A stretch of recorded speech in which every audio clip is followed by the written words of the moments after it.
सत साहब सभी को।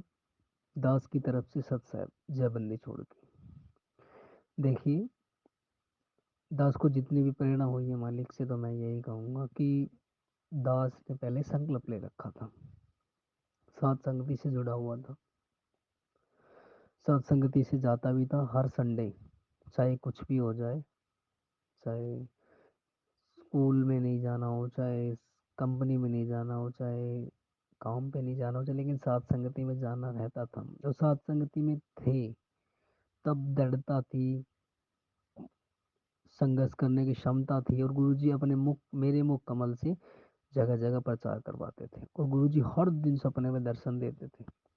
लेकिन जिस दिन से सात संगति से हटे, सात संगति से तो नहीं हटे थे, अपने यहाँ झज्जर बहन के घर पे जाते थे, लेकिन वहाँ भोग लगना बंद हो गया था। जैसे भी परमात्मा की दया से सिर्फ भोग भंडारा और मालिक की चर्चा करते थे, क्योंकि परमात्मा को दास ने दास को परमात्मा ने प्रेरणा कर दी थी कि बेटा, जो भी चीज़ है, भोग लगना छूट गया कोई बात नहीं, अंधेव की आरती से कर लो, लेकिन मालिक की चर्चा करना मत छोड़ो, और आश्रम में बिल्कुल मत जाना।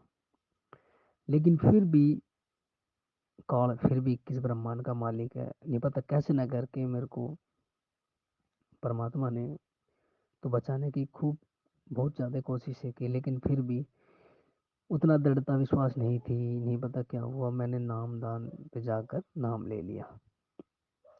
अब देखा देखी में इनाम लिया, क्योंकि कुछ भगत कहते थे भाई, बिना बीज बोए सुनील आप आगे नहीं जा सकते, बिना खेत सवारे सवारे का क्या फ़ायदा जब बीज नहीं डलेगा। तो क्योंकि हम लोग जो गलतियां करते हैं, हम किसी परमात्मा पर आश्रित ना होकर किसी भगत पर आश्रित हो जाते हैं। तो दास भी हो गया था, और उनकी बातों को महत्व देना, क्योंकि अंदर की जो प्रेरणा होती है वो बहुत सत्य होती है, लेकिन हम उनकी नहीं मानकर ज़्यादा भक्तों की बात पर महत्व देने था, जिनका भक्ति मर्यादा से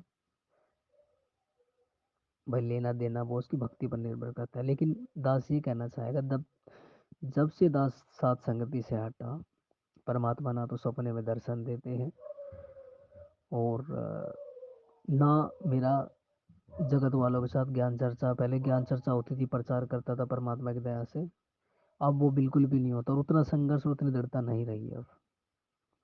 और फिर रही बात किसकी, मैंने अपनी आंखों से देख लिया, जिस जिस जो जो भगत साथ संगति से हटा, जिसने भोग लगाना बंद किया, मैंने खुद उनको, उनके व्यवहार को देखा, उनके रहने सहने, उठने का तरीका, बैठने का तरीका, उनके बोलने का तरीका देखा, जैसे बिल्कुल सेम टू सेम आश्रम वाले बोलते हैं वैसे ही, बदतमीजी से, दोस्त देखना, बिना देखे किसी पर गलत इल्जाम लगाना, ये सब चीज़ें वो अब लोग करने लग गए हैं, और आश्रमों में मर्यादाओं को नहीं निभाया जाता, ये दास ने भी देख लिया।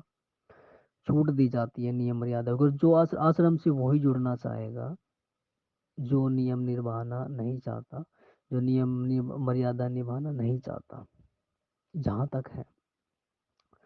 वैसे जीव स्वतंत्र है, कहीं भी जा सकता है, लेकिन जो नियम मर्यादाओं में छूट चाहता है वो आश्रमों से जुड़ना चाहेगा। अब वर्तमान समय बच गया है सिर्फ भक्ति, घर पर बैठ के भक्ति करना मालिक की। और जो सात संगति से हटा हुआ है, भाई मुझे नहीं पता वो सही है या गलत है, लेकिन मुझे इतना जरूर पता है दास के साथ बहुत ही बुरा हुआ। और जो सात संगति से हटा हुआ है, उसकी वाणी में, उसके बोलने के तरीके में, उसके रहन सहन तरीके में बहुत ज़्यादा फर्क आ गया है। चाहे वो सतनामी भगत क्यों ना हो, चाहे वो सारनामी सतनामी क्यों ना हो, उनके बोलने चलने में फर्क आ गया है।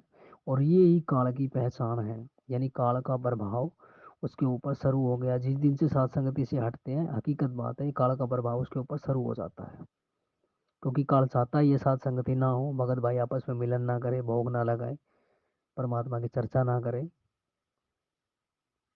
क्योंकि काल यही चाहता है जैसे रसोई के दरवाजे खुले छोड़ दिए जाए तो कुत्ता प्रवेश कर जाता है, इसी प्रकार भगत नियम मर्यादा में नहीं रहता तो काल प्रवेश कर जाता है। चाहे कितना भी तगड़ा भगत क्यों ना हो, चाहे कितना भी दृढ़ भगत क्यों ना हो, वो हर किसी में दोष देखना शुरू कर सकता है, मोह ममता में फंस सकता है, धन दौलत में फंस सकता है, काम क्रोध लोभ मोह माया में फंस सकता है। और ये देखा देखी का मार्ग नहीं है, किसी एक भगत के पीछे मत लगो। अपने जो मालिक के सत्संग के आधार से चीजें कही हुई है वो अपनाओ। और आश्रम में अगर कोई उद्देश्य लेके जाते हो आपकी, आप किसी भगत को वहां से निकाल के लाते हो, समझाते हो, या उसको ये मार्ग बताते हो कि सत्संग से जुड़ना बहुत जरूरी है, तो ठीक है। नहीं तो भक्ति भाव से अगर आप आश्रमों में जाते हो तो वहाँ कुछ भी नहीं है, कुछ भी नहीं है। दास का खुद का एक्सपीरियंस है। जब से नाम लिया है, वो तो नाम तो देखो मालिक का है, लेकिन मालिक के लिए परीक्षा ली थी, दास फेल हो गया। क्योंकि मुझे विश्वास नहीं रहा कि मालिक आने वाले हैं, और मालिक को तो आना ही है, क्योंकि मालिक कहीं जाने नहीं है। परीक्षा थी भाई, दास भी फेल हो गया। लेकिन जहाँ तक है घर बैठ के भक्ति करना, साध संगति से जुड़ना, मालिक की दया से अगर नहीं जुड़ पाते तो अपने घर बैठ के भक्ति करना। लेकिन आश्रमों में धक्के खाने नहीं जाना, वहाँ कुछ भी नहीं है। जो वहाँ जा रहा है या वहाँ से वहाँ जुड़ रहा है, उनसे जुड़ रहा है, उनकी वाणी में, उनके व्यवहार में, उनके बोलने के तरीके में, उनके उठने बैठने के तरीके में बहुत फर्क आ रहा है, बहुत फर्क आ रहा है। सत साहिब जयबंदी छोड़ के।